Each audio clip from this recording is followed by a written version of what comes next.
ನನ್ನ ಹೆಸರು ವೈಷ್ಣವೇಶ್ ಪಾಟೀಲ್. ನಾನು ಸರ್ಕಾರಿ ಹಿರಿಯ ಪ್ರಾಥಮಿಕ ಶಾಲೆ ನಾನು 2ನೇ ತರಗತಿ ಕನ್ನಡ ಮಾಧ್ಯಮದಲ್ಲಿ ಓದುತ್ತಿದ್ದೇನೆ. ಭಗವದ್ಗೀತೆ 12ನೇ ಅಧ್ಯಾಯದಲ್ಲಿ 5 ಶ್ಲೋಕಗಳನ್ನು ಹೇಳುತ್ತೇನೆ. ಓಂ ಪರಮಾತ್ಮನೇ ನಮಃ.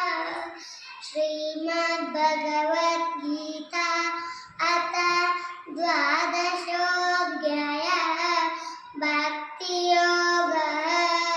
ಅರ್ಜುನ ಉವಾಚ ಏವಂ ಸತತಯುಕ್ತಾಯೇ ಭಕ್ತಾಸ್ತ್ವಾಂ ಪರ್ಯುಪಾಸತೆ ಯೇ ಚಾಪ್ಯಕ್ಷರಮವ್ಯಕ್ತಾಂ ತೇಷಾಂ